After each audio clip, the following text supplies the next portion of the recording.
Do you think that DOGE could benefit from more streamlined communications? There was that email telling employees to give 5 things that they've done last week.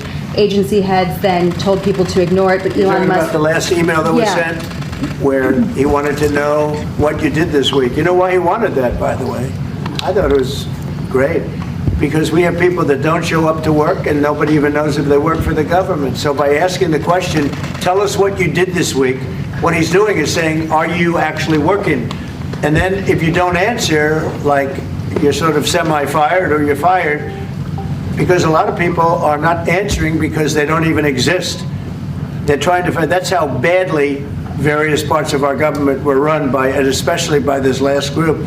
So what they're doing is they're trying to find out who's working for the government.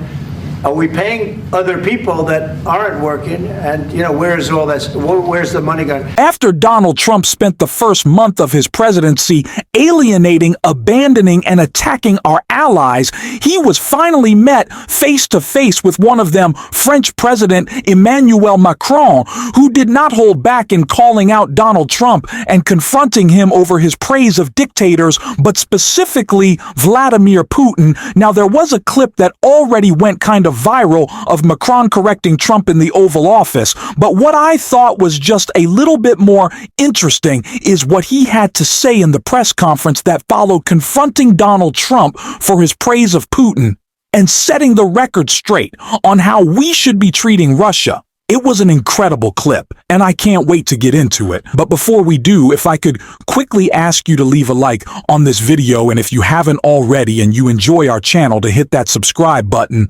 It goes a long way, and it really does mean a lot to me now. Before we get into that press conference, of course, we need the context of Macron in the Oval Office. So let's check out this clip right here. Compensated, but not by Ukraine, by Russia, because there was a one to aggress. Again, just so you understand, Europe is loaning the money to Ukraine. They get their money back.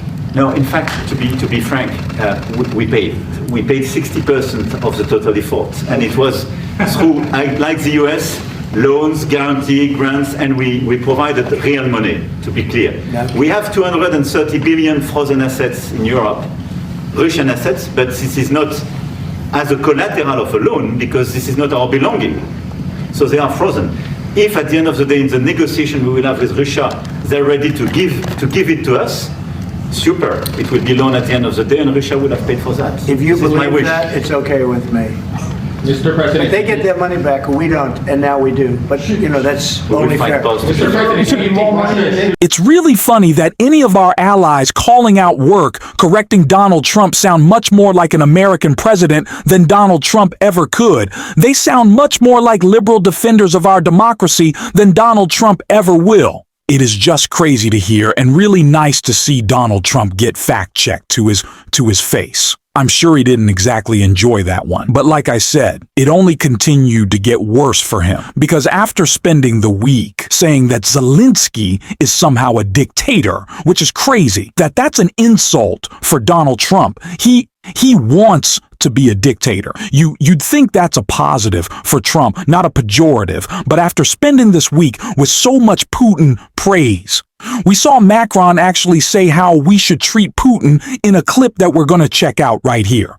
I stopped my discussion with President Putin after Bucha and the war crimes because I considered that, we had nothing to get from him in the time. Now this is a chance, there is a big change because there is a new US administration. So this is a new context. So there is good reason for President Trump to re-engage with President Putin. But my experience is the following, and I shared it with President Trump and the team. In 2014, our predecessors negotiated peace with President Putin. But because of the lack of guarantees, and especially security guarantees, President Putin violated this peace. And I had several discussions, especially beginning of 2022, several times, 7 hours with President Putin, 15 days before launching of the attack. He denied everything, but we didn't have security guarantees. So this is why being strong and having deterrence capacities is the only way to be sure it will be respected. And I insisted on that. And this is why I believe that the US has the capacity to do so. And this is why I think we should never say, I will never send any boots on the ground, because you give a blank check to violate any type of commitment. So I think it's good to have discussion. I think it's useful to have negotiation. I think it's super important to go to the peace. But my strong point was to say, let's try to get something first which can be assessed, checked and verified. And let's be sure that we build sufficient guarantees on the short run. And this is where we are ready to be engaged. As for France, a lot of my European colleagues are ready to be engaged. But we do need this American backup, because this is part of the credibility of the security guarantees. And this is our collective deterrence capacity. And I have the feeling that the president has this capacity. Putin should not be embraced. He does not deserve a big hug from Donald Trump or anyone I know. Trump thinks that they're friends because he's so easily swayed because he's so stupid.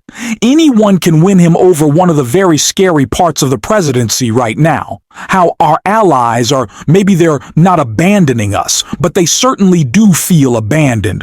We're leaving behind all of those closest who have our interest in mind, who care to keep a good relationship with the United States, while welcoming in those who are ready and willing to take advantage of Donald Trump's deteriorating mental state. And Vladimir Putin is certainly one of those people. And it's who Donald Trump has surrounded himself with. You want to take a look at the closest person to Donald Trump, who's clearly taking advantage of how tired and worn down he is, that he just wants to spend all of his time golfing. It's Elon Musk, who's not the shadow president. He's the real president. He's running the show and having Donald Trump do his dirty work for him by defending all of his indefensible actions. Just think, listen to Trump right here. That was also part of the Harvard poll. Do you agree with what President Trump is doing with Elon and others that are looking for the waste, fraud, and abuse? And the numbers were staggering. It was like 70% to 2%. Everybody wants to find out. They don't like it. And, you know, the radical left or whoever it may be starts screaming about the Constitution, but it has nothing to do with the Constitution. It has to do with fairness to this country.